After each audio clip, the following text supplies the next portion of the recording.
Hello, one and all. Welcome to Codeweaver Plays Games. Quick little audio check, and you're going to get some echo because I don't have an extra set of headphones set up here.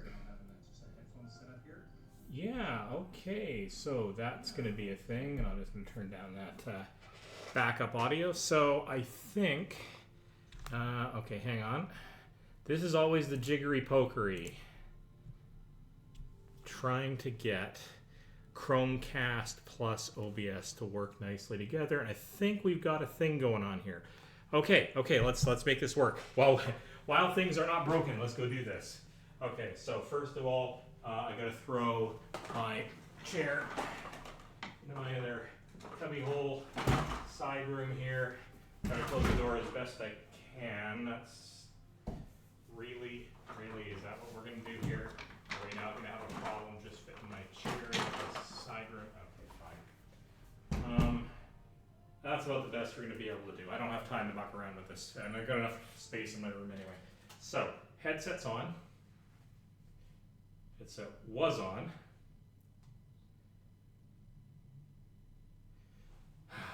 Always when I go to show off to someone else, right?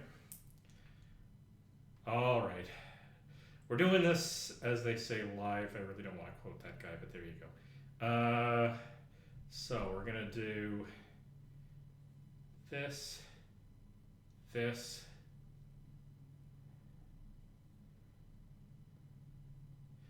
We're going to do this. Okay. Is that going to work? Yeah, but I got to make the window bigger. So, audio on for it, window bigger. What a pain in the neck. Can we do a thing here? We're going to get a full Chromecast. I'll let it figure itself out here for a second. Really don't want to restart this stream. But I will if I have to. Come on. Do the thing.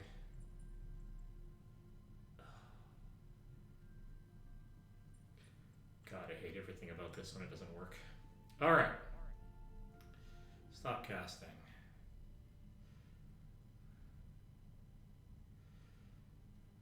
Try that again.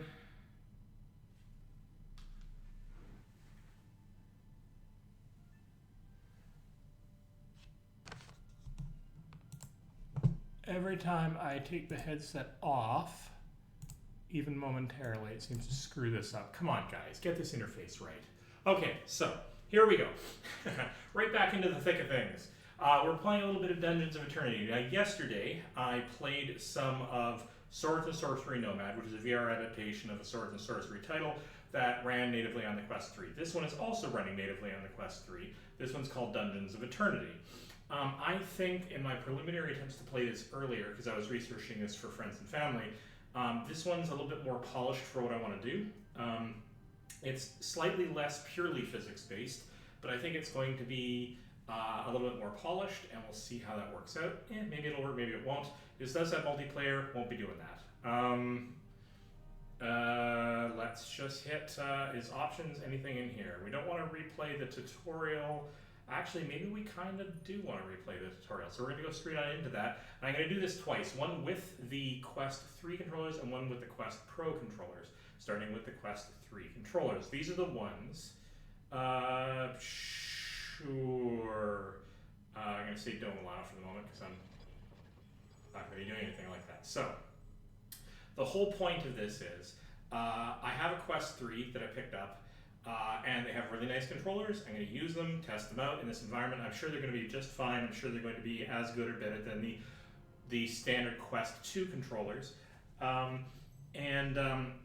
comparison here is between this and the Quest Pro controllers. Now, the Quest Pro is technically an earlier headset, but it has some more advanced technologies, eye tracking and some facial stuff, and some field of view rendering, FOV rendering, and a couple of other things.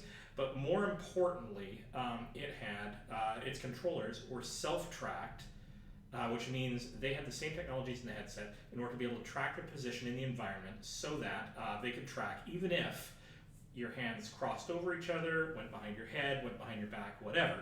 Now the standard Quest 3 controllers do not have this. They behave the way the Quest 2 controllers do, which is that the headset tracks the controllers, and that means that if the controllers go outside the field of view, they don't actually track the controllers anymore. Now, there are mitigation techniques that they use in order to give you some sort of faux tracking, false tracking, while they're outside the field of view for short periods of time, and for longer periods of time. They can do tricks regarding the inertial sensors and the gyro sensors on the controllers in order to be able to fake knowing the position, especially if they've just gone out of scope. And there's also tricks you can do with sensor fusion in order to partially mitigate the fact that you've lost track, at least in the short term. For most practical purposes, this isn't going to matter. For most of the games you play, this isn't going to matter. But there's a few cases, a few edge cases where it might matter, and I kind of want to explore that just a little bit. Now, I've done exactly this test because I'm going to be doing a lot of archery. I've done exactly this test in the other game that I mentioned, Swords and Sorcery. I think this one is going to be telling in the sense that I'm going to be fighting a little bit less with the engine and more dealing with the archery itself, just as a game mechanic. So less realistic physically, more gameplay. Take that trade-off as you will for this comparison. The other title that I've done this test in is in The Climb, where I was using the controllers as basically climbing up a surface. And in some cases I would have my hand behind me as I was reaching forward for something, and that matters a little bit. Did it really matter in practice? You'd have to compare the conditions under which I did it with and without. And I've done that in a couple of the videos that are probably by now on my VOD channel. You can go and check that out if you wish. Unfortunately, I was unable to pair one Quest 3 and one Quest Pro controller because, don't get me started, I do not understand the software development cycle that resulted in having to have 2 of the same controller, or even only 2 controllers and a bunch of other things that I would quibble about, but I'm not going to, so let's get right on with this. Drives me nuts. Why not make it more general use? Anyway, so exploring dungeons. Exploring dungeons requires free movement. Okay, so Quest 3 standard controllers like you would pick up in a shop. Exploring dungeons requires free movement. You may choose between continuous, blink, and teleport. Yep. The left thumbstick is used to smoothly walk around. That's fine. Left thumbstick is used to point to your destination and be released to move. That's in blink and teleport modes. I'm going to be using smooth motion, except for the one case where I think you have to get off of ropes, and that requires you to teleport off of ropes. I think I could have done that in a more interesting way, but it's actually pretty practical. Blink mode includes a quick fade. Locomotion mode. Continuous is fine. I don't need blink on that. But my directional mode, I think this is all fine. I think my turning on the spot is probably going to be me actually turning my body on the spot, which is good because I want to get a little bit of motion out of it. It's a little bit of exercise, if you will. So that's fine with me, but if there is a turn by controller motion, I want it to be snap rotation, because while continuous forward motion and dropping and whatever motion doesn't bother me, continuous motion over a long period of time, continuous turning bothers me over a long period of time. Some people can't handle continuous motion, some people can't handle continuous turning, some people can handle both or either, whatever. It's really good when titles actually do this sort of thing, give as many options as they can. But I like smooth motion, so I can move around as I like, but I like my rotation to either be by me turning my body, which is continuous motion, or by snap rotation where you go like 30 degrees in an instant turn tap. It's just the way I go. Just to give you an idea of what's going to go on here. So 5, turning, right thumbstick is used to turn, yeah, there we go. Snap rotation, if I use it, I think I'm going to try to stay in motion, just in my apartment. It's like determining preferences, that's fine. Although, I'm going to reduce this to 30. Because I don't mind tapping a couple of times. Yeah, let's go 30. Tutorial path while there are arrows. Quick settings menu. Fiddle with the movement options. That's fine, I'm not going to need any of that. Okay. So see, here's my tap operation. I can actually literally turn on the spot. I don't mind cabled headsets. That's never really bothered me. I just sort of get used to it. But in this case, it's standalone. I don't have to. Now quickly peek under. Am I still getting? Yes, I'm still getting coverage on the chat. Or sorry, not chat, on Twitch. And oh, hello. I have somebody, Argademon. You have a. Oh, is somebody else? No, that's from several days ago. No, okay, so nobody's in chat. That's good. Okay, so here we go. Here we go. All right. So I'm going to try to avoid that snap rotation. But you can see me moving around. Unfortunately, strafing motion is also, strafing motion is indicated by where I point the controller. I actually like that.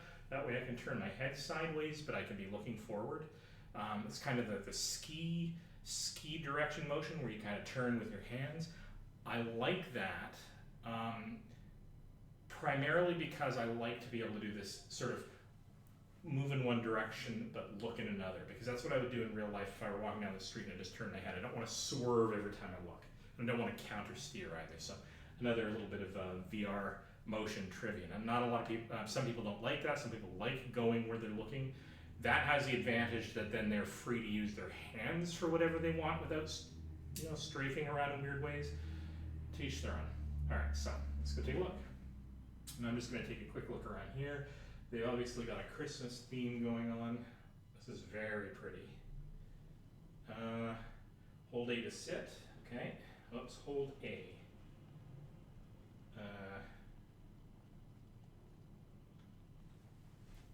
I'll have to look at it to do that. All right, that's cute. So it's as if I'm sitting, even though I'm really not.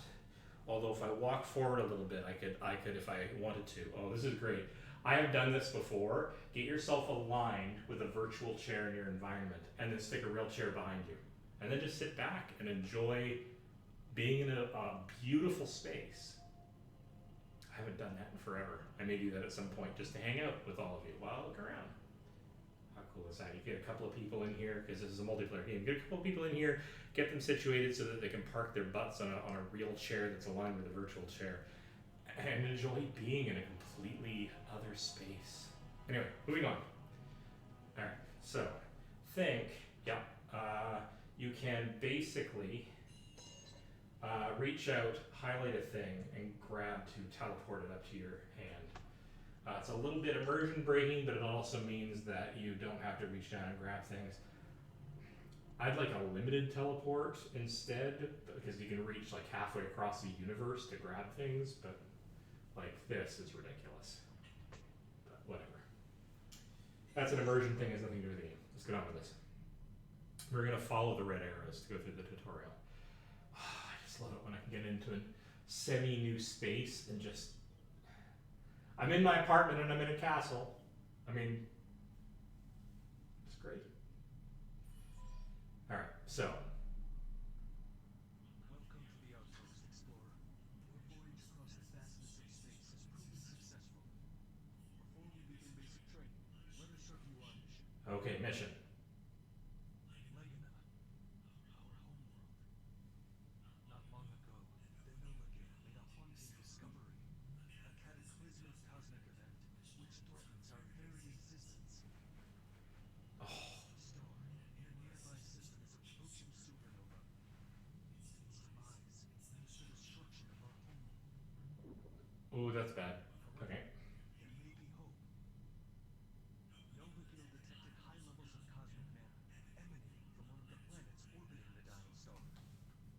Research teams worked to the surface to investigate the sources of the cosmic mana. Discovering machines built to harness this energy to keep the star alive. Unfortunately, we lost communication with Nova Gill as the machines was activated. Recon drones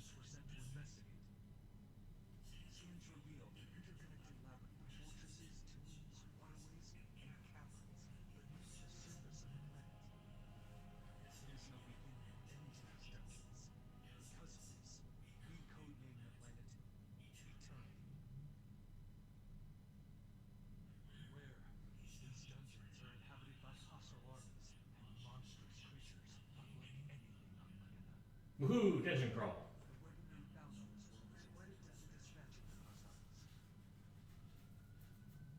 As part of the Starguild, your mission is to conquer the dungeons and collect resources in order to survive. To gain experience, make attempts to refuel the dying star by reactivating ancient machines. You will not be alone.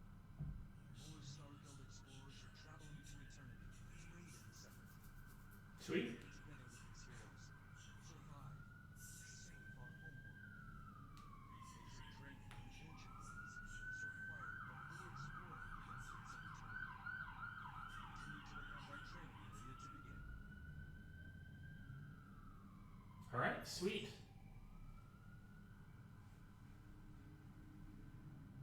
Okay. Okay, so here we go. Hands in front of me. Pretty good. Grab, etc., etc. We're all good. So let's just follow the path to training here. So down we go into combat training. Again, I keep using the snap rotation. I'm going to try to avoid doing that. I want to stay in motion. Wish I could actually force disable the turning on the controller just to force myself to not use it. But in any case. Oh, hello friend. Are you a friend or enemy? Well, I happen to know you're a friend because I've been through this before, but it's alright. I'm not going to bug you.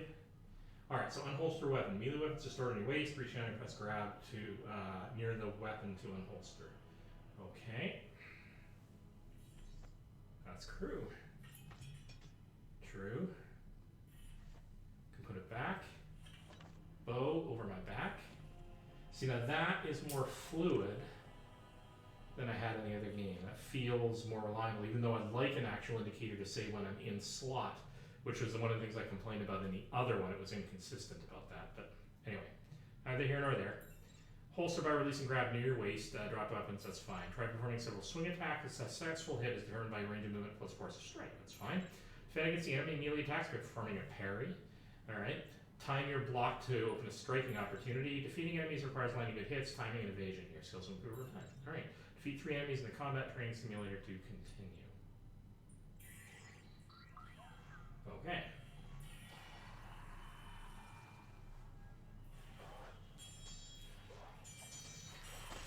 Alright. Come over here. Try to get mostly into the motion.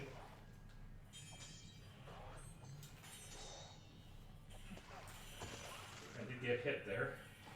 Okay, I'm gonna move over here. Ow.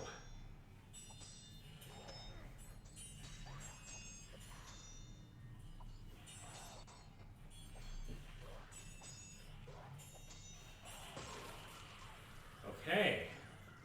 Now I was using a lot of motion about my space, but what that means is every time I get into these kinds of situations, I want to make sure I center myself in my apartment, which I can realistically only do by looking down sort of below the visor, because there's a little bit of light leakage, which is actually a benefit in my case. So that's an interesting thing. Game developers, how about have a mode which marks where your real world center is in the virtual space, a faint shadow, so that you always know that you can walk to that spot in the virtual world in order to correspond to the center spot in your existing chamber. I think every game should do this. Because then in situations like this, you can simply say, all right, I've dealt with the thing, I'm going to return to home base. Why does not every room scale game sort of do this? Because then you don't have to find your center by peeking below your visor or walking over to the edge of your space and getting the Guardian. See what I mean? Oh, look at that. I've got really, really crappy rendering coming through on Chromecast. I apologize to everybody. I don't know why that happens. Wish I could fix it. Oh well.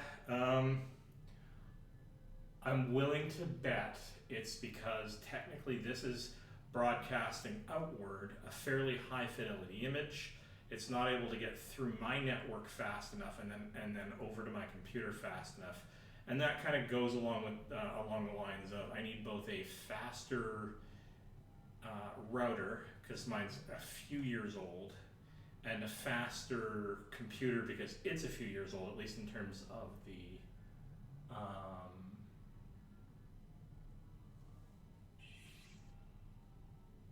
network. Wow, that's really bad, because I can just see it under my visor. See what happens if I start and stop this very briefly.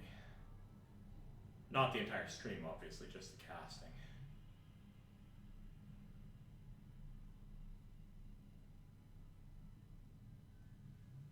Apologize in advance that this is going to require fiddling with this yet again.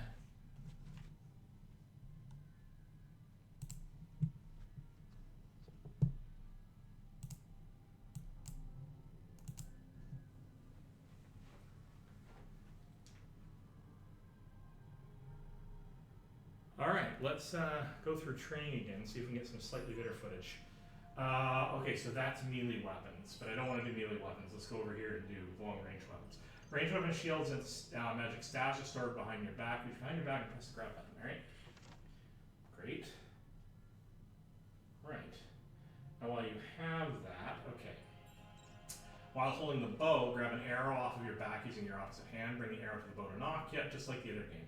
Arrows are unlimited. Grab the axe and perform a throwing motion. Release grab to throw. And press grab while aiming your hand at a thrown weapon to retrieve it, otherwise thrown weapons will return for some time, okay? Stand on a training platform. Okay, so here we go. Reach over, grab an arrow. Okay, that behaves a lot like the other one, and then it just auto knocks, so that's nice. Okay, so here we go. Here's the real test for me. The swords, more or less, the controller's out in front of you almost all the time during a swing. And even when it's not, it's probably outside of the field of view only briefly. But in this, unless you're doing rapid fire, as you drop back, the controller's going to go behind your head, and you're going to lose tracking. There, you see that twitch? That's when I lost tracking. I bring the hand back, and it's automatically tracked again and in the right spot. Now for a short period of time, it'll fake it. And so if you draw and launch, you're fine. But if you drop back, twitch. And now I'm moving my hand up and down behind my head, no tracking, or sporadic tracking at best. That is going to be the big distinction. So when I go through this training again, look for that or when I go into the game. I'm not sure I'll do the training twice, but here it is again. Back, forward, all this is good.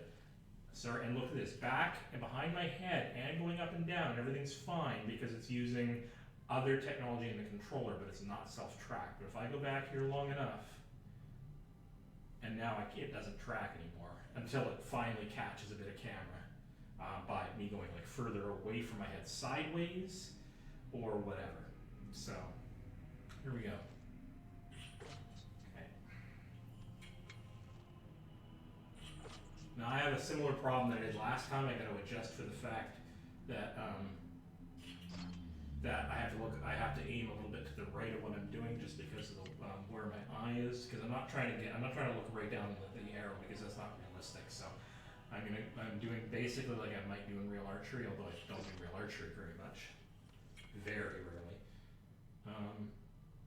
There's a bit more of an arc to the arrow in this one than the other game.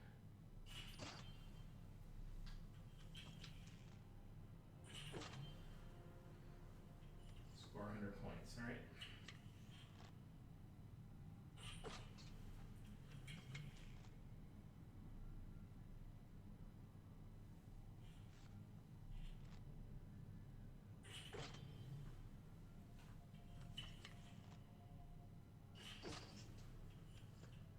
A little bit of inconsistency in it.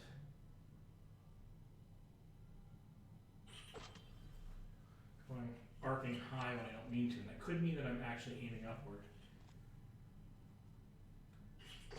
That was a misfire because of the tracking failure. I know that because it twitched down and then I let go.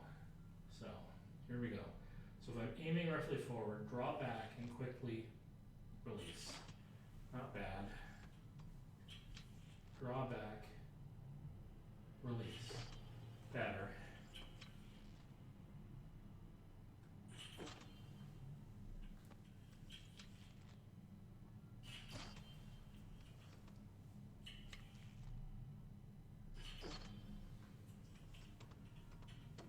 Come on, nope. There's a great deal of physics involved in this game too, which I really like. Like, although it's like enormously difficult to do everything physics-based, so many games cheat because they have to make a game. They don't have to make a physics simulator. But the more I think they can get. We're done now. Let's go over to here. The more they can do.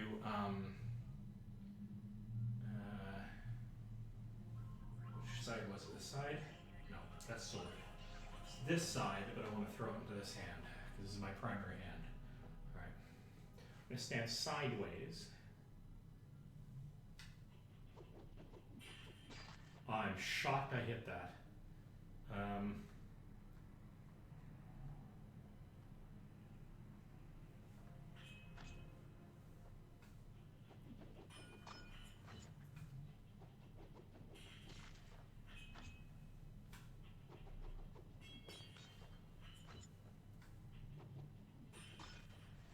Actually better at this than I am with the arrow, primarily because I can get the line of sight directly on the arc. I have to actually say I'm super impressed by the fidelity of the throwing in this.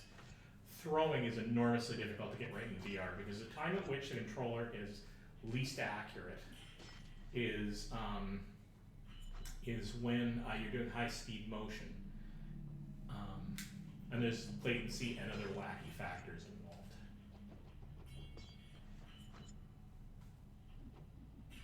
So they've made this feel fairly realistic, even if it's not purely physics. I don't know if it is purely physics. Okay, so we're good.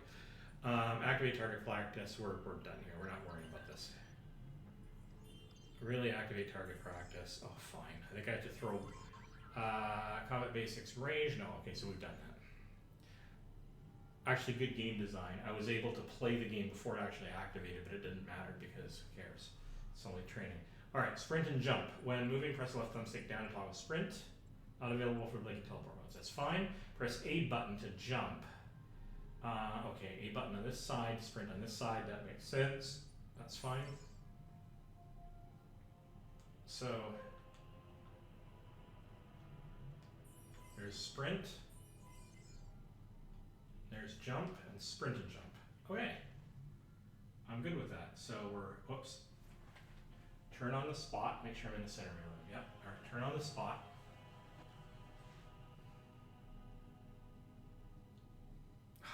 Stop doing that. I want to disable that. I'm so used to using turn on the spot because I do a lot of my work. I do a little bit of work in VR. Go figure. So you do a lot of my work sitting, so I have to tend to use the thumbstick to do turning, but I'm going to actually put my thumb, I'm going to tape my thumb down or something. All right, climbing. Grab the chain to perform a natural climbing motion. That's fine. I love this. While grip, press and hold down the A button and look up, down to quickly climb or slide down. This I don't like, but I understand why they're doing it for the sake of simplicity in gaming. Reach the platform above to continue the tutorial. All right, that's fine. Oops, let's not do that.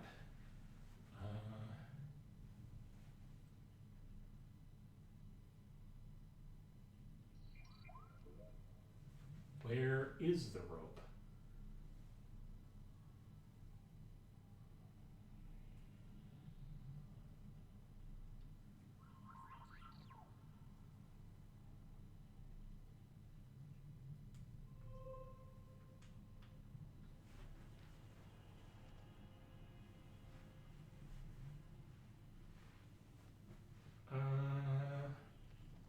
What am I missing?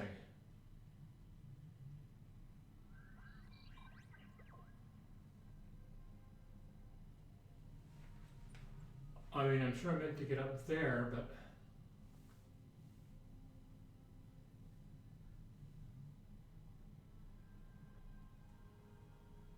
there's a rendering glitch at the edge of my eye there. That's interesting. I'm sure they've got a frustum. Yeah, it's just over here when I moved my head. I guess they got a frustum of visibility, but on the Quest 3, I think it's a slightly wider field of vision than on the Quest 2, and so they're culling incorrectly. But that's fine. It's just a minor thing. Okay. Not entirely sure where that rope is supposed to be. I miss.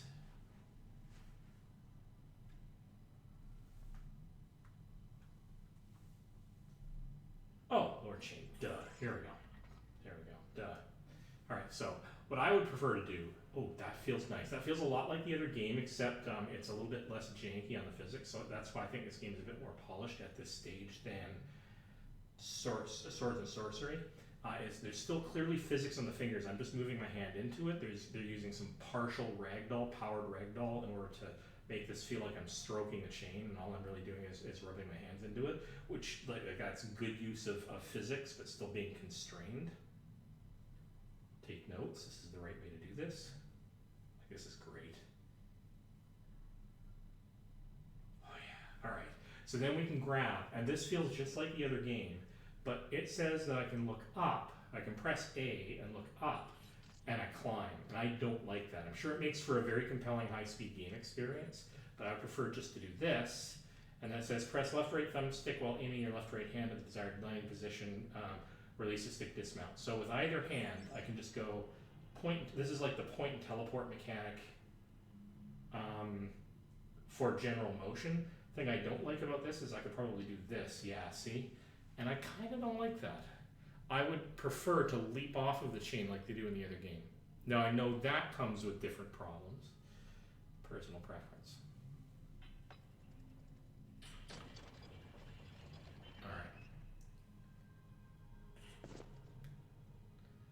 So here we go. Loot and inventory. Gold inventory items can be looted from a distance. Aim at the item and press grab to pull it to you. Okay, so yeah, okay, so loot, loot, loot. I don't have to hold it down, just have to click it and it becomes automatic. So loot, loot, although you do have to wait for the first one to finish. Loot, put it in my chest. They use the chest mechanic too. I think it's a very popular mechanic, and I think it's a good one. Totally do that. And to get it out of here, I just go like that. But instead of using that weird rotation selection mechanism, I click, I reach out, and I grab the thing I want. That is a better mechanic. Okay. Daggers are useful in close quarter combat. Daggers can be thrown. Hammer, hard hitting, more effective on armored hostiles. Sword, okay, so we get it. Bow, magic staff, shield, etc. I'm going to be using mostly the bow technology in this game because of what I'm trying to do here. But of course I'll have my sword and shield available. Right, so skeleton keys opening the main paths and dungeons. Okay, so this key goes in here. You like the little hand twist that you have to do. Hold A to collect loot. Inconsistent. I prefer to hold the grab just like I do with the other treasure, but it works well enough. It's just weird that they do that, right? Okay, I got a gem, but what I really want is the key that opens that guy. Oh, there it is. So, see now if I just let go, it doesn't do anything. You actually have to grab it, and you actually have to twist it, which I really love. It's subtle, but it's just nice. Okay, so here we're going to take out a sword. Okay, so we can blast things, and we can smash the crate, and we can take a few coins that are in there. Okay, so that mechanism works. Okay.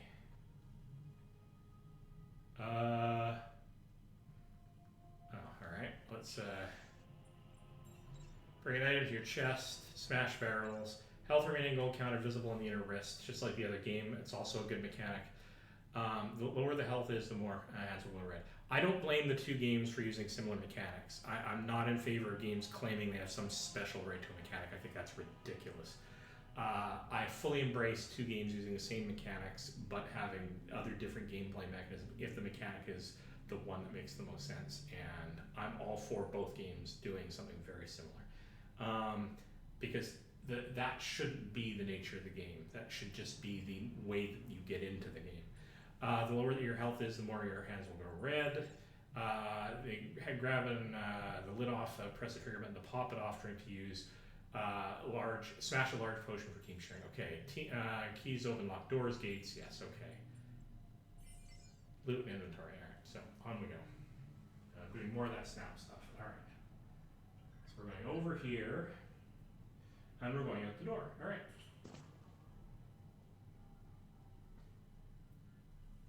And we're going up the stairs. And Step back in my room a little bit here. Again, I'd like to have a marker on the ground that just says whether or not the center of my home space. Every game. It's a freebie. Everybody who wants to use it, please use it. You should all be using it. Anyway, actually, you know what? Oculus put that in as a universal option to softly make the center of your space glow like the Guardian forever. Well, not forever, have it something you can turn on. But you could totally do this optionally. If the game doesn't provide it, you could provide it pretty much universally, just like you provide the Guardian, so that you can always return to center space when you're doing big room scale stuff. Anyway. All characters related upgrades. Every VR headset should do this, by the way. All character related upgrades and changes are done in your player room. Take a minute to explore your space. When you return to this room after completing your first dungeon, follow the path to the dungeon scanner to continue.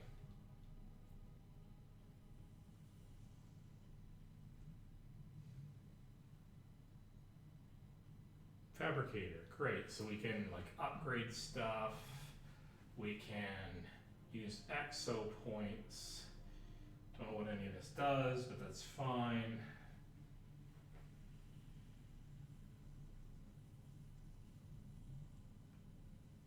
Unlocked, okay. Next. Player room, okay. I'll book it back up into here and see where this leads us. Dungeon scanner. Okay, dungeon scanner allows you and team the way to travel to countless dungeons to the recon drones of scan. Right, so I think the player rooms, by the way, the reason why there's I think several of them is because this is where you get your team together. So that's the sort of bunker, and this is sort of barracks, and this is where you come to head out. So Forgotten Tombs dungeon, then launch base in the console on the table. This will activate the teleporters leading to this dungeon. Your goal is to find the broken recon drone within the dungeon, repair it to activate its teleport mechanism, and return to the outpost. All right. Forgotten Tombs tutorial. Let's do this. We're selecting that one. Launch mission. All right. Now, when we do this the second time with the other controllers, I'm just going to leap straight into this dungeon and go. And remember, the critical thing we're looking for, at least for this, is aside from showing off the neat game and the Quest 3 and all of that stuff. Oh, we got terrible encoding visuals on the stream again, I'm noticing. All right, you know what? I'm not going to try to fix it this time. There's literally nothing I can do. That's a real shame that the compression is lousy and or my network is lousy and all of that stuff. That's a real shame.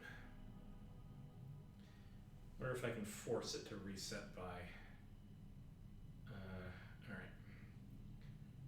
So this says go over here, and that's the teleport pad. I will try to reset this as soon as I get inside, reset the visuals.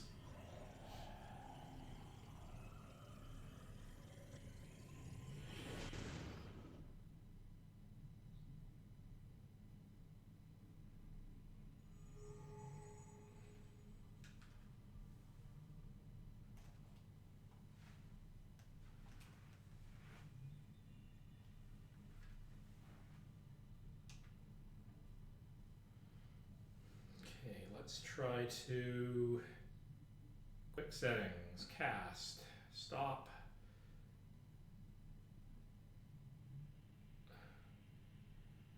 cast.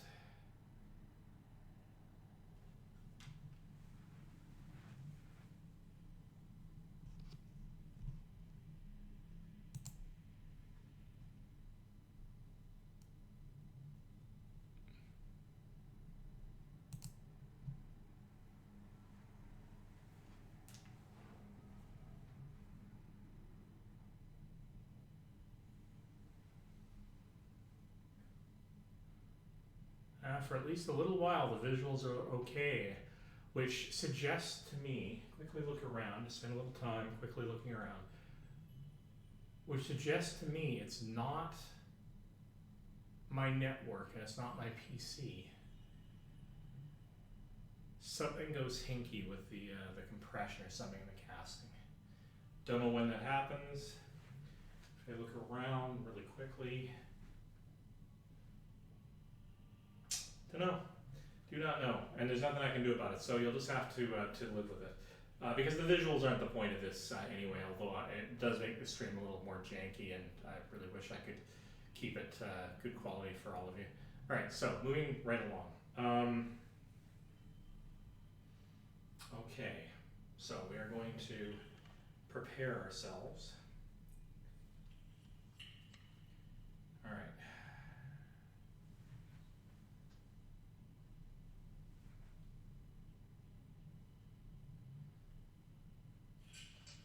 Okay, don't care about the arrow because I have an infinite number of them, but key, put it in my chest.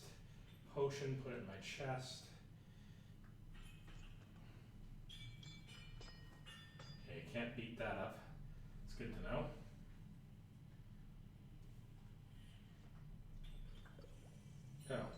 Oh, I've accidentally,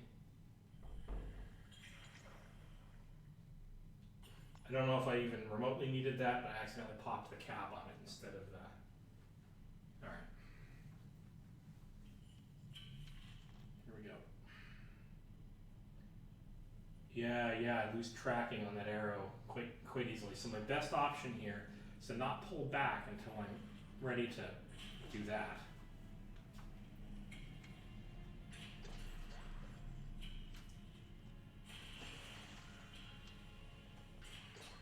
Bounced off of his club. I really like that actually.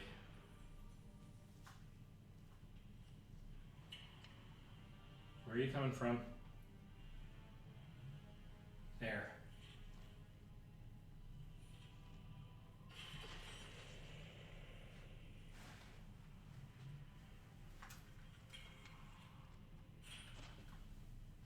Come on.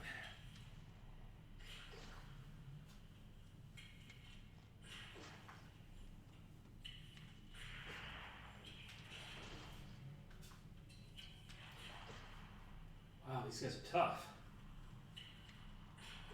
Notice I'm more reliably actually hitting these guys.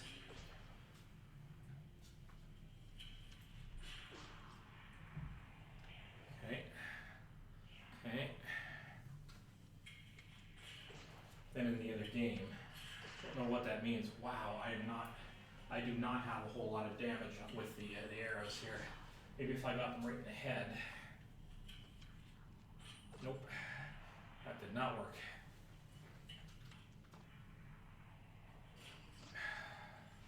All right, time to try for some headshots. Nope. There we go. All right, so that's the key to archery in this game, unsurprisingly. I can do minor amounts of damage without it, but the critical thing is to get the headshots for some of these tougher guys.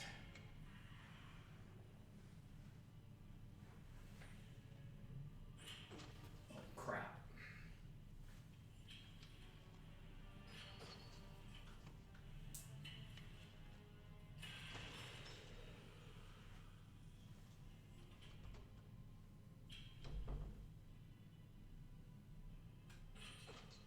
All right.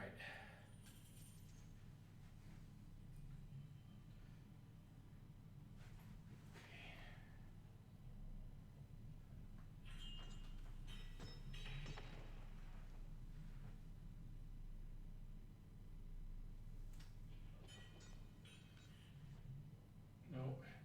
Okay, so that's annoying. It's if my hand's too close to my chest that I activate this a little bit too easily. I need that to be a little bit, I think I want that to be a little bit further away, but that's all right. It's not a crisis. Okay. Self recentered in my room here. Can I hit these? Yes, I can actually break those. Okay.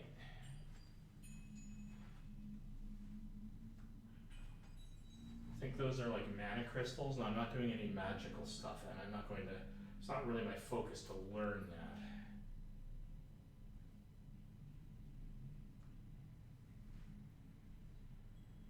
Okay, here we go.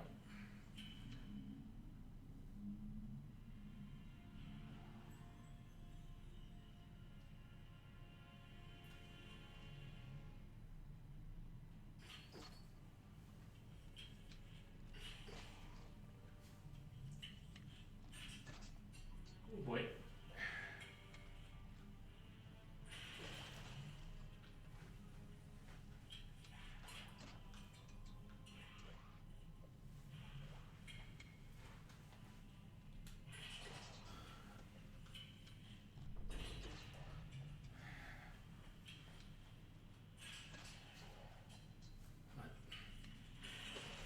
Okay, doing the point blank stuff all right, but well, what are you?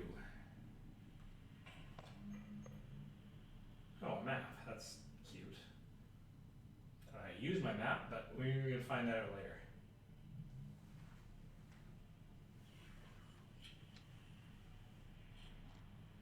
Where are you?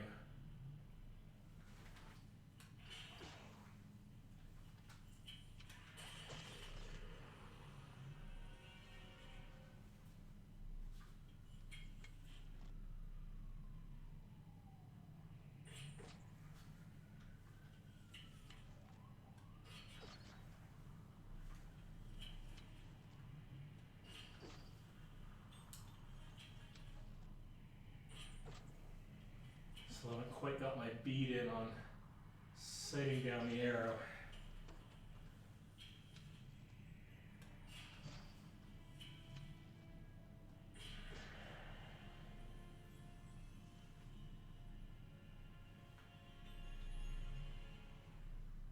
Okay.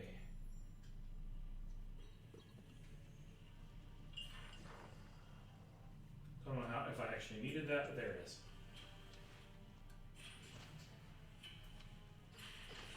These guys I can hit in the chest. Which is actually better because their heads are actually slightly protected.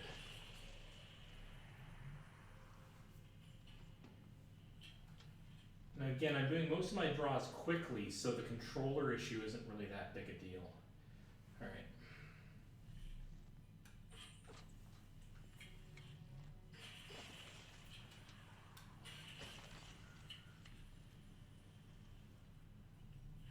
Whoa, jeez!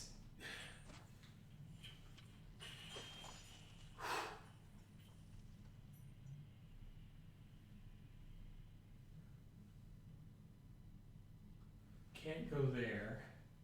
Can't go there because it's blocked. Can't grab whatever the heck that is. Gold. I just don't... Yeah, I want this menu to not be activated so easily. Whoa, hello.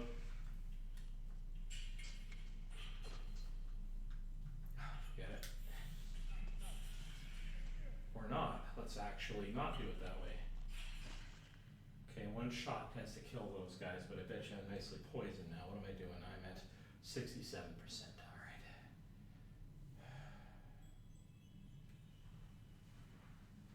Alright. Time to go, I think, to the only other exit that I can go to, which is over here. Okay.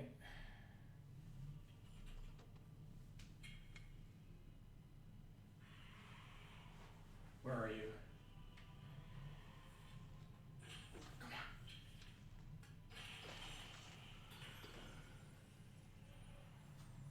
I don't know what that was, but it was extremely irritating. Something inventory related.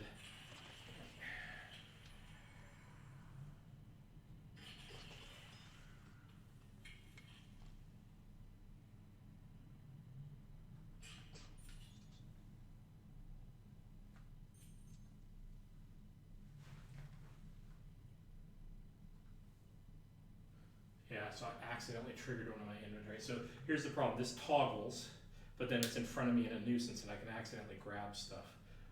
Really, there's a middle ground here.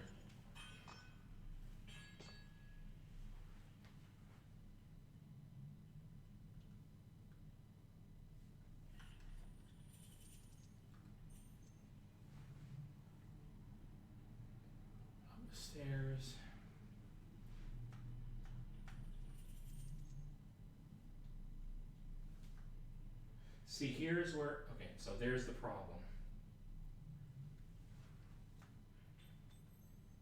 I was reaching across to bring something to me, but in the course of that, I reached across this area in my chest where it activated the inventory. That is sort of, I don't know, it just seems to me to be kind of a bad design. I'll have to intentionally avoid just sort of reaching across and trying to grab something unless I reach across quite in an exaggerated fashion. I don't know. Personal preference, I don't find that compelling. I find most of the mechanism compelling, and I think it positions out. Okay, so you put in the chest. You put in the chest. Are there other chests? Because there's a lot of stuff going on here.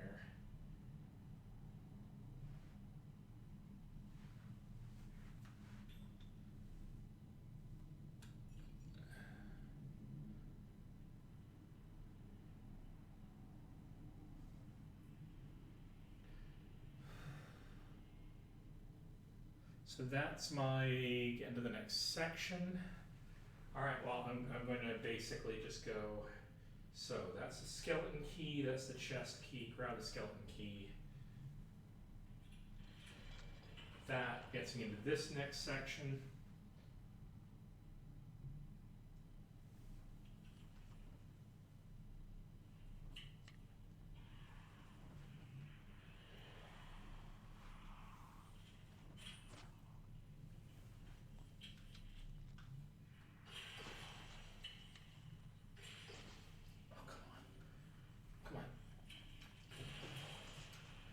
Guy.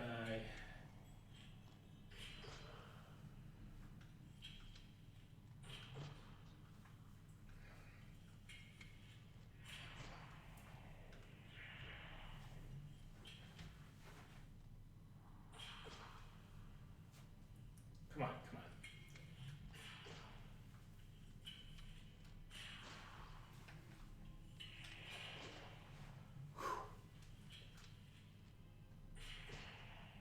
That took a lot of arrows. Apparently because I wasn't getting headshots. Okay. That is the wrong way. It's this way. Here we go. Once more into the breach.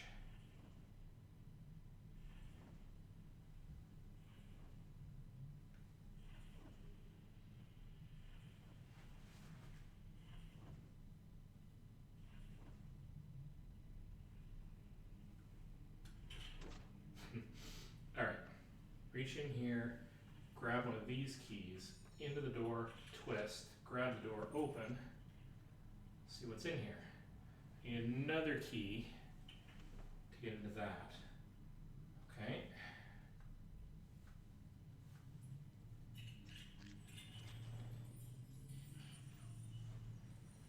Okay.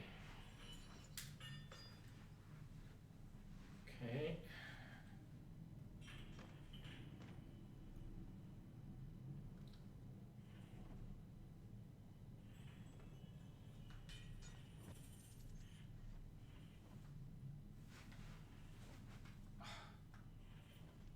Key that was a fifth key that I didn't have. So let's motor through here. It's a hidey hole, another hidey hole. Okay, here we go. I can't back up very far here, so.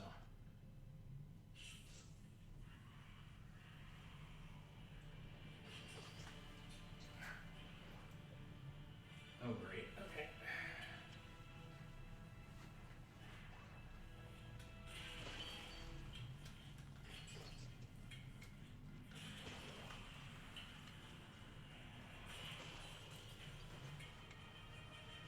There's a lot of them. Great.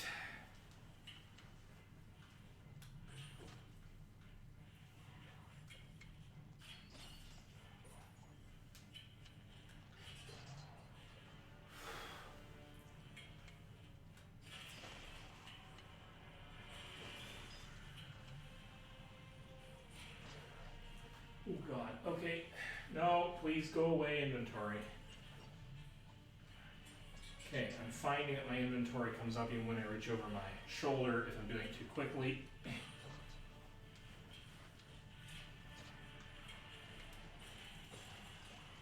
That was not good. That's also not good. All right.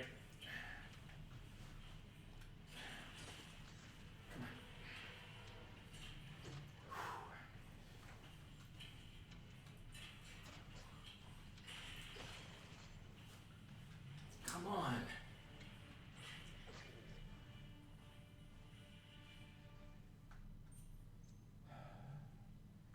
Some unreliability in my grabbing my arrows, but I mean, I'm not used to the game, so I'm going to give it a little bit of slack because this is one of the only few times I've actually been in this thing.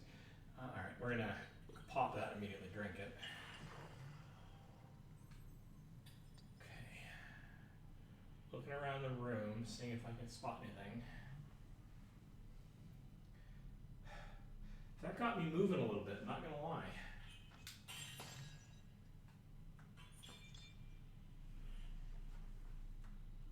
Key, coin, coin, coin.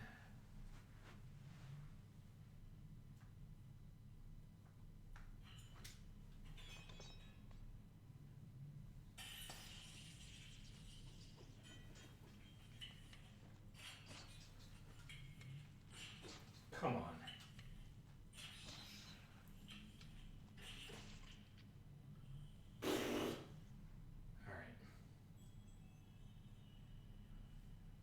Now, I did not come in from that side, and I think I came in from this side, so let's just take a peek.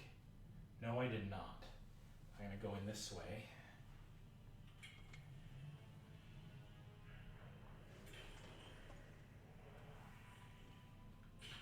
Getting too close to my... Oh god, okay. Come on. Oh, I hate that. Give me my frickin' arrow.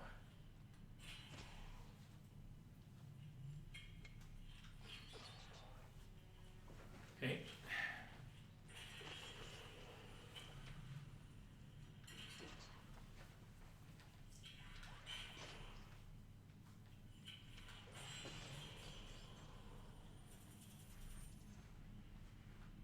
Key.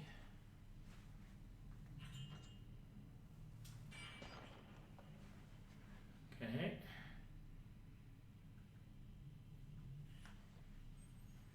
Inventory slot is full. Okay.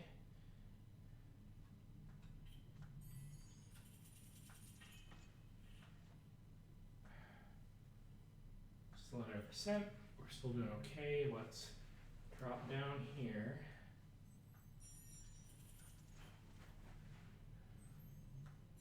Sure, shuttling the key along here because I knew there was going to be one. Okay, so you.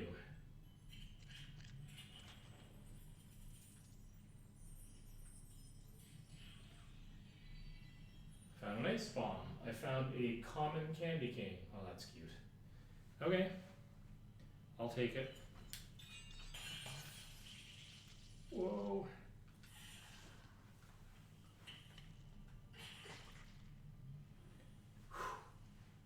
Okay, up we go.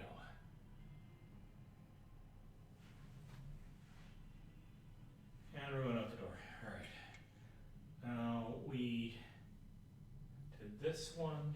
We came in from that one, so we're going out this one. Here we go.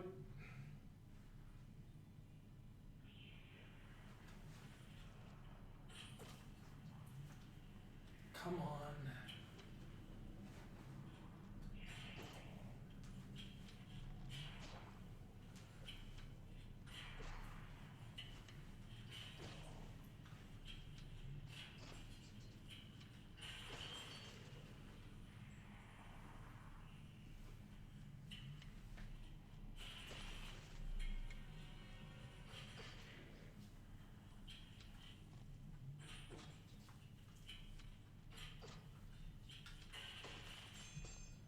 Okay, again,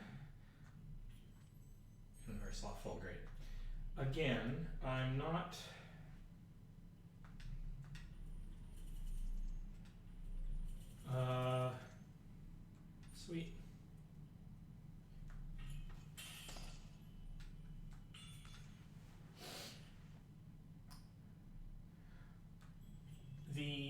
the controller difference is, I don't think, going to make a major bit of difference here.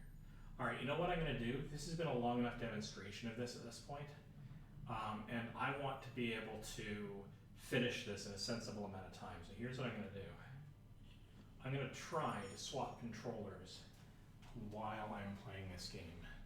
Oh, did I lose? I don't think I lost. No, I didn't lose. I only lost it temporarily. Okay, I'll get the Chromecast back up and running in a second.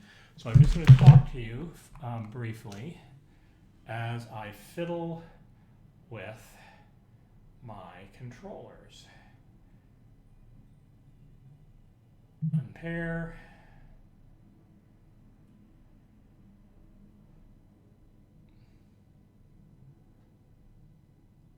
Unpair. Okay, I'm going to put those two controllers back in the charging docks. I may need them later, and I'll pull the other two controllers. No, I'm going to have it do over this old creaky. All right, there we go. All right. Sorry that it is all black, but consequences of things. So pair left controller.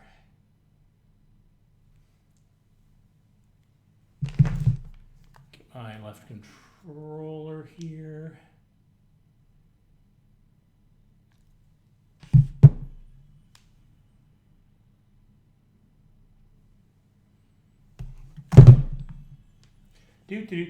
Pairing left controller. That takes a little while to sync. There we go, left controller paired. Close that. Right controller.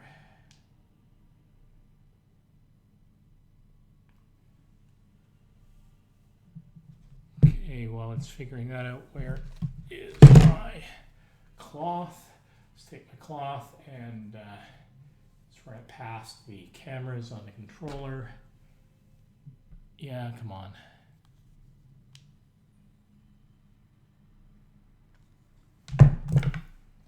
So the controller itself has cameras on it. It has lenses, keep it nice and clean. If you put a thumbprint on it, probably good to give it a quick wipe down. Usually not a big deal. Same thing as the headset. So that appears to be fine. Pairing is complete. All right, let's. Right, controllers seem to be live. Now, has the casting come back? No. Is it ever going to come back? Who the heck knows?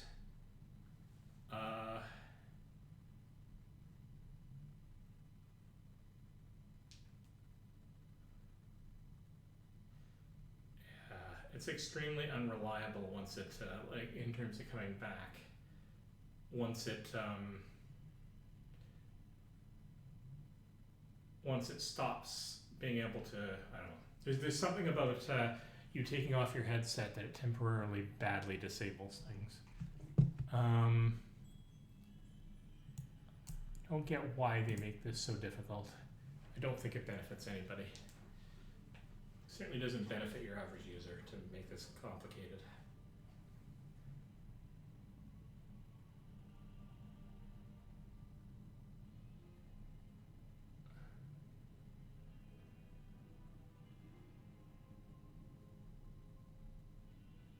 Are we good? We might be good. Wow, the stream really lags behind everything a little bit. All right, well, whatever. Not significantly. So here we go. I am now using the Quest Pro controllers instead of the Quest 3. Again, did this demo in the Swords of Sorcery game. Doing it here now. Let's try it again. So draw out my bow. Use the other hand to draw out an arrow. So here we go. Nock it. Pull it back. Now it's about way behind my head. 1, 2, 3, 4. You see that it's not losing, it's not like getting into an odd position. Move my hand up and down. It is well behind my head. This is well behind the point that it could possibly track with the standard controllers. This is the primary benefit of the Quest Pro controllers. Now you can purchase Quest Pro controllers independently of your kit, but they are an extra, fairly expensive charge. You can't get the Quest 3 headset with the Quest Pro controllers as an option I find that a bad decision, but I guess, how hard would it be for them to package up a Quest 3 with this option? I guess it's just packaging problems, who the heck knows. But if you already had a Quest Pro, then you're a ridiculous keener. And, mad respect, but it was an expensive headset. But you would already have the Quest Pro controllers.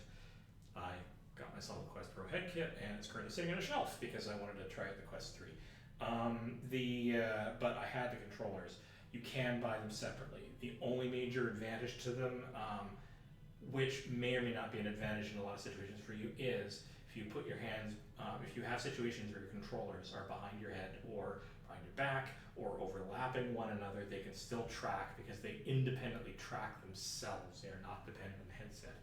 The place where this shows up are things like archery, things like when you're climbing and you have some of your hands like behind your head.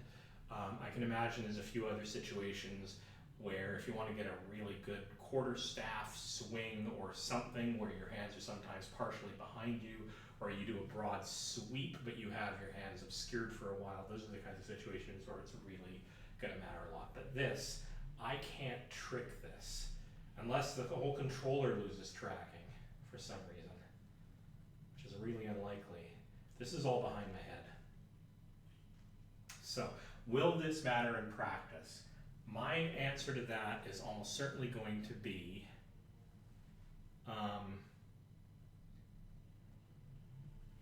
not for the rapid fire stuff, but I can walk around and take careful aim for a much longer period of time. Okay, so I'm gonna put that over my head. This is one time when the walking with one hand is actually gonna matter. That's when I can do this. Sorry, not walking, climbing with one hand. Climbing with the auto jump up thing. I can carry this while I'm doing all of. Alright, so here's what we're gonna do. We're gonna do that, we're gonna do this. Wanna do that.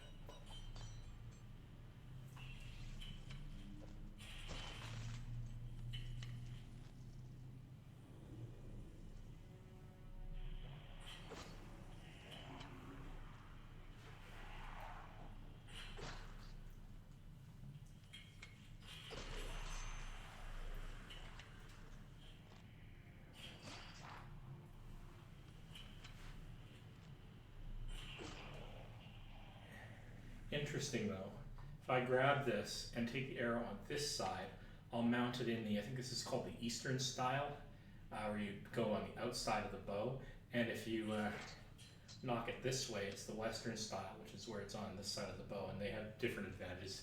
I don't know why I looked any of this up, but inventory slot's still full, but it doesn't matter, I'm gonna race up here and just use it immediately anyway. Okay, so grab that, because I can see it. Grab that, because I can see it. Alright. And grab.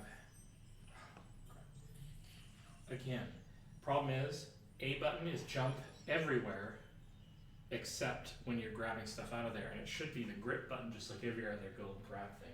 I think that's an inconsistency in the user interface. Please fix that.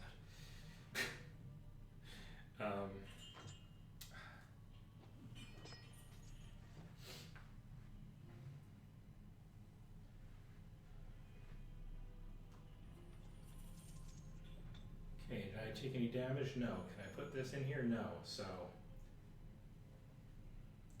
oh, what the hell? So here's the thing. Can I? Let's try that again. If I look at it, so it has to be in the gaze vision in order to be able to grab it towards me. I was wondering if that would be another situation, because here's the thing. Here's another mechanic where it could have mattered. In a game where you can reach out and grab stuff and teleport it to you, you could argue that if you're pointing at it and reach out and grab, then it should still come to your hand even if you're not looking at it. That could cause problems for any controller that doesn't self-track though, because when you do this with a Quest 3 controller, and tried to do that, you don't actually know where you're pointing, not realistically, and so grabbing something would be very bad. So you wouldn't want to tie it to just the hand, you would want to tie it to the vision. But so that when you're looking at it and you're grabbing for it, your hand and therefore your controller is in visible sight, right? Just as a practical hardware mechanic. But when you have the Quest Pro controller, in principle, I could be standing this direction, I know where it is, I could reach out for it because I have sort of muscle and positional memory, and I could reach out and pull the trigger and grab it and be reasonably certain I'm grabbing at the right thing. And it wouldn't break the mechanic. At least I would be buying into whatever inconsistency that was there. So that whole pile of things there, it would be complicated anyway. If there's only one object, the Quest Pro controller, in principle, you could reach out and do the grab and it would just work. With a Quest 3 controller, you could never be sure what it was specifically pointing at, in what orientation or whatever, in what position, and so it would be way more ambiguous for not the fault of the user. So interesting. I don't, incidentally, that's not a mistake the way they've implemented this, because the Quest Pro controllers are rare, and why code something specifically for it when it's a very niche case at best. Okay, so I'm gonna do, can I not, here we go, just wanted to grab that. Oh, I can grab it while falling.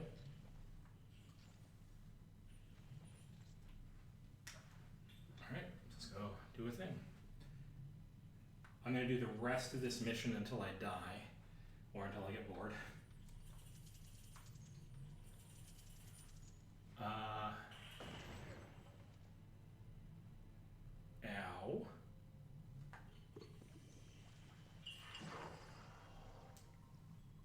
Okay.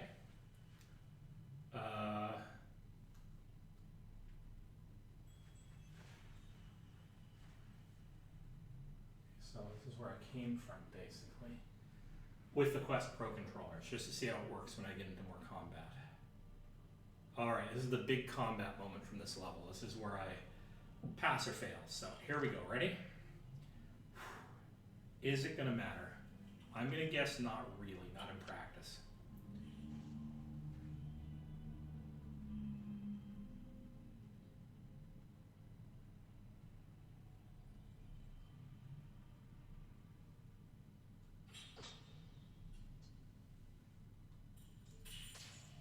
Find the batteries, power up the drone, here we go. God.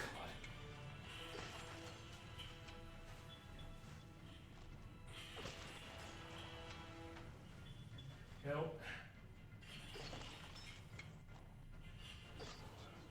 Come on. God.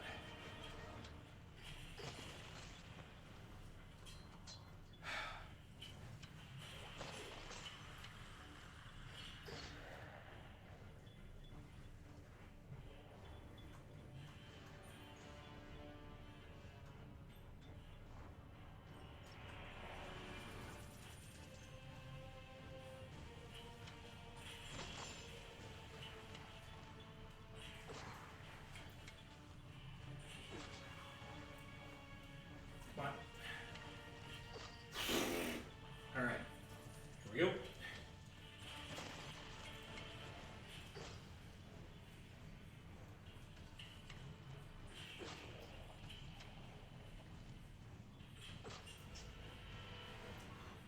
Come on.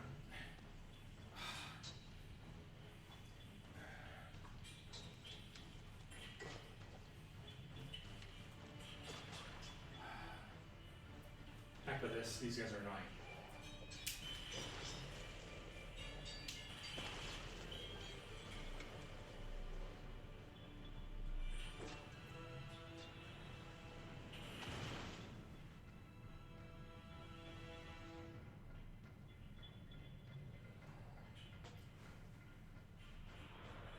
Oh God. Okay.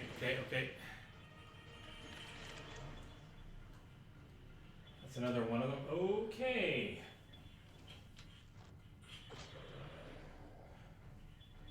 How am I doing for health? I'm still good on health. Okay.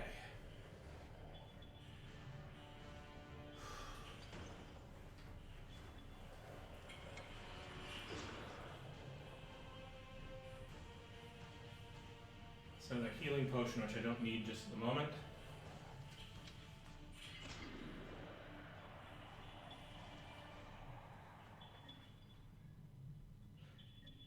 I don't feel like I got a really good demonstration of using. I think I finished that too quickly, sort of where I'm going with that.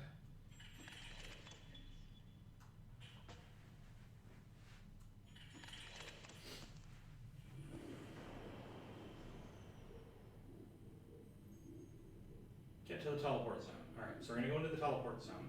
And here's what we're going to do. We're going to come right back in here and quickly race through this a second time, I think.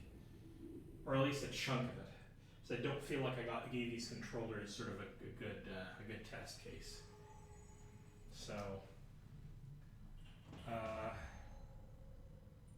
continue. Dungeon complete. After dungeon visit your player and upgrade. Oh, so this is going to get me to go and do the upgrade thing, which I really don't want to do. I kind of want to get back in here and do this one more time. Can I, please? Scanner locked because it wants me to go do the thing. Fine. So yeah, this is my room, but there would be 2 other rooms for 2 other people that you can bring in. So here we go. Yay, avatar loadouts and exosuit. Is there okay, here we go. The fabricator allows you to craft new random items. Hologram allows you to customize your avatar. Exo station allows you to spend exo points, okay?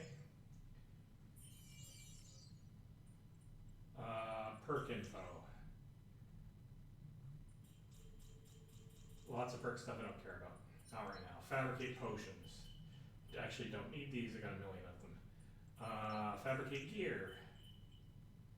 Common goal, so I could fabricate that, but I already have one, and I think it's not going to help me here, but that's fine. I know how I can do that now. So all this is good. What about the exo points? Mind. Okay, how do I do this? Unlock level 7. Chest. Arms and legs. Oh, here we go. Cost 1 exo point. Okay, so I don't have any exo points. Okay, so I can go back out. Quickly race forward. Okay. And now race over here, and it says, Dungeon Raid. Find and repair the broken recon drone to return to the outpost. Explore the dungeon in search of valuable loot. Okay. Find the cosmic crystals to use the ancient machine to disperse the cosmic matter towards the dying star. Each dispersed crystal will reward an exo point. Use Soul Staff to collect lost souls for the Soul Keeper to pass on. Complete quests, collect loot, and defeat hostiles to gain experience points, level up the higher plate rating, etc., etc.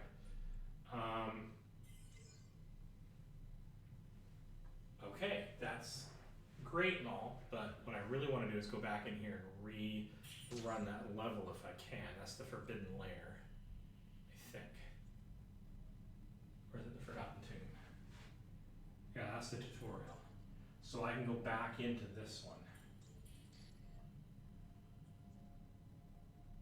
And I'm going to do that. How is the stream going? Looks like the stream's still doing okay. All right, so once more into the breach.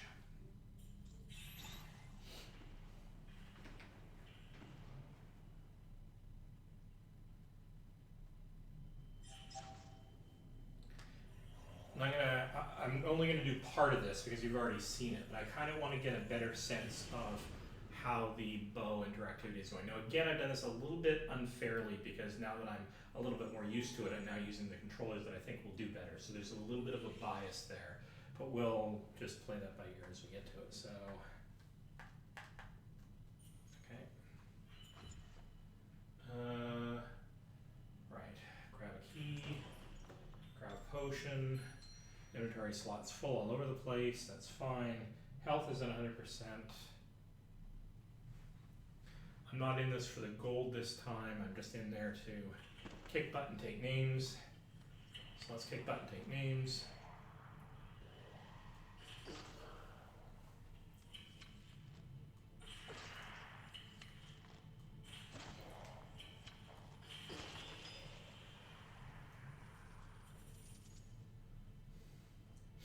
I kind of feel like it's a little more accurate, but Could just be because I'm getting my draw on, as it were. Key, cache.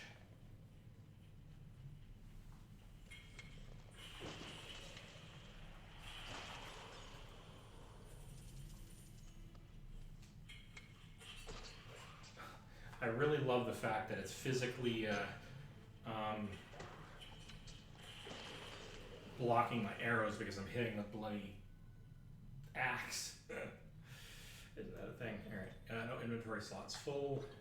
So we'll pretend we need this.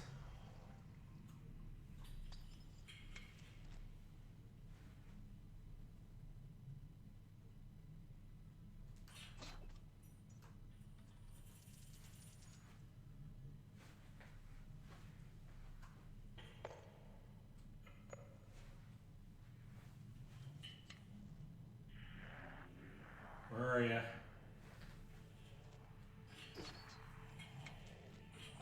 Come on. There we go. See, I want to reach over, but I'm reaching into my inventory. Don't like that.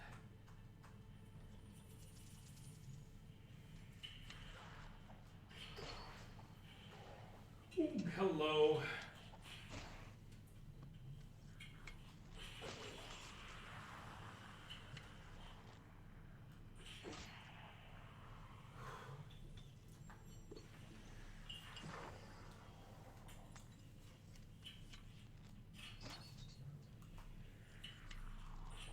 For heaven's sake. Well, that's clearly an indication that it's not necessarily me getting better.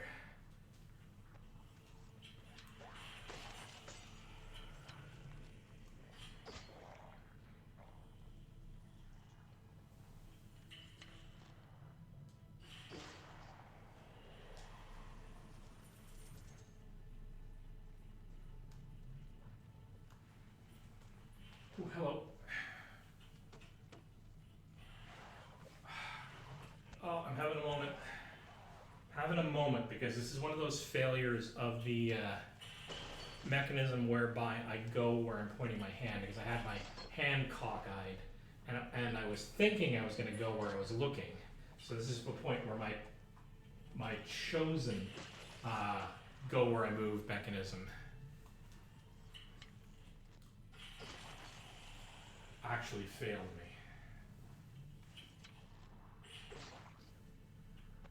Come on.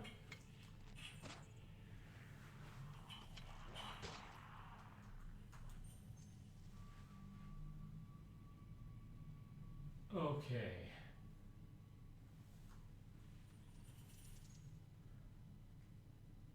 Can't go up there.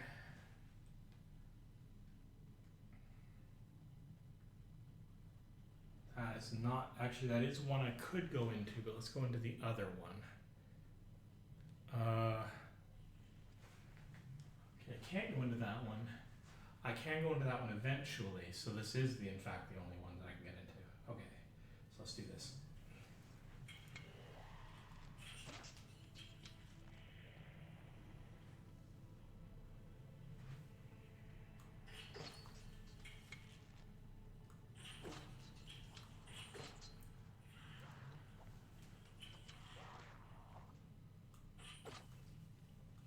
Come on.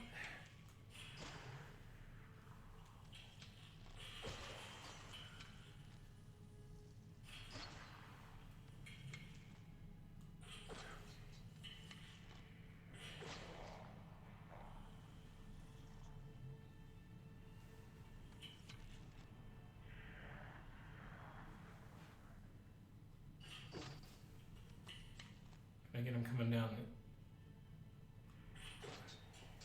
Not quite.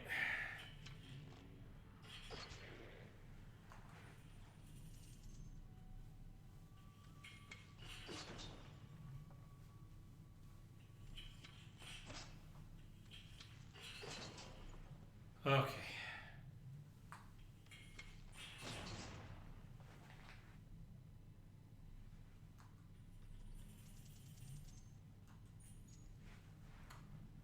Okay, getting too close to my guardian, taking a step back.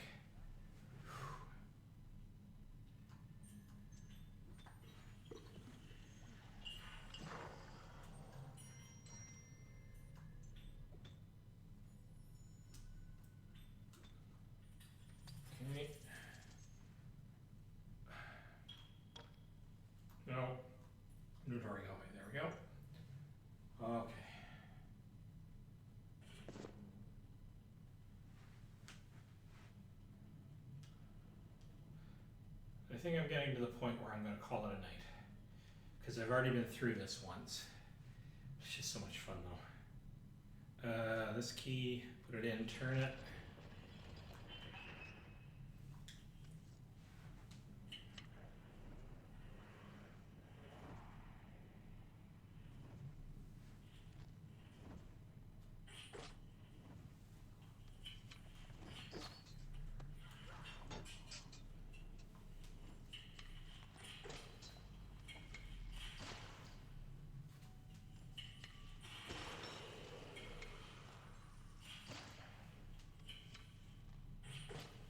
Come on.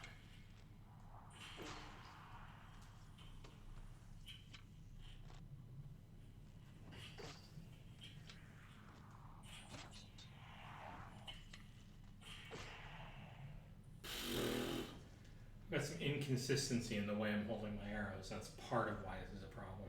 Some of the time I'm holding it so there's a little bit of an upward arc because I'm holding it by my ear, but I could actually hold it a little higher and my bow a little lower. Be a little bit more consistent.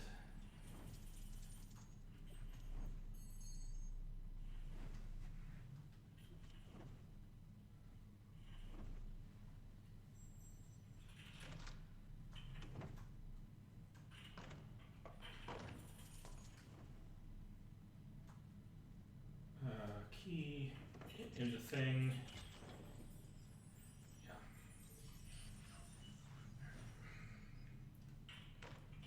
Not grabbing all the treasure that is maximally possible for me to grab.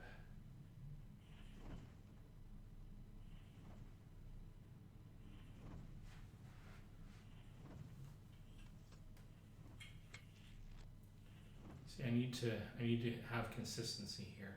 Arm out in front of me. Actually, what I should do is draw back to my ear and adjust the bow.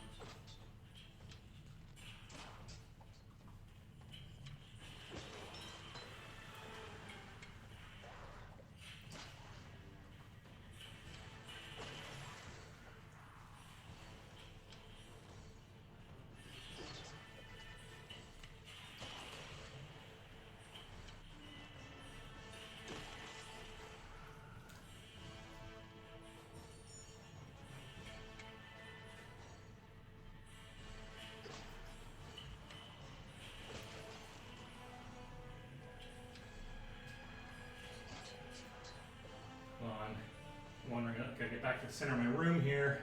Several degrees of motion is gonna cause me to topple over if I'm not careful. Oh, come on. Oh, that's a problem. Tilting my wrist is causing me to change direction. Okay, guys, that's not cool. I don't care which direction my wrist is going. I don't want that to affect how I'm moving when I'm pressing forward on the stick. Do not like.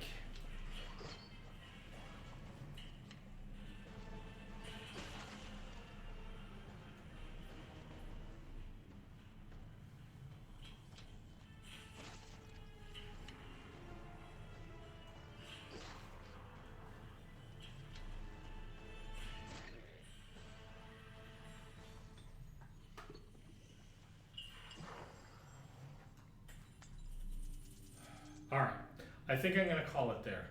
So we've gone through a couple of different user interfacey things that have been a lot of fun to explore.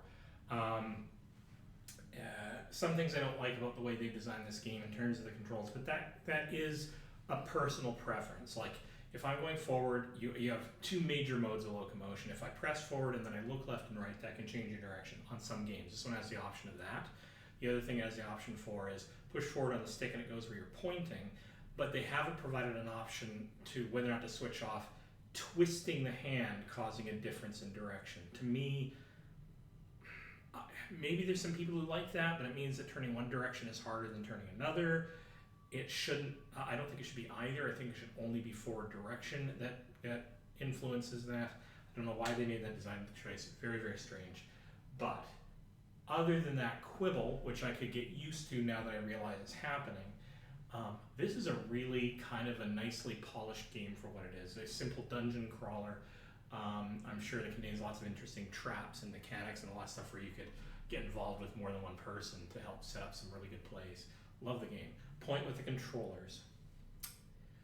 I was getting more accuracy with the Quest Pro controllers, but it was also the second run through the game, and I could try going back to the original controllers on a future playthrough to see if I can get similar accuracy on it. However, when I focused on demonstrating the difference between the controllers on purpose, where I was holding this pose,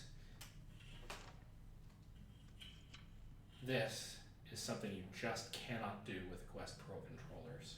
My hand behind my head, or beside my head, like where it's just out of range of the cameras. And for this specific application and some edge cases like it, that's always going to be a major advantage of the Quest Pro controllers. It comes at a cost, comes at a price point. So take that for whatever it's worth. In any case, this, at long last, this at long last has been Codeweaver Plays Games. Here's my outro. Yay, I finally got to my outro semi-fluidly. It's been a lot of fun. Thanks for joining me. I'm going to go do some mountain climbing in a second, I think, unless I get dragged away by friends. So I may be back on the stream in just a moment. We'll have to see. I'm going to just quickly check my Discord, and then I'll probably come and maybe do this a second round. So see you in a second, maybe. Haha. See you in the next stream.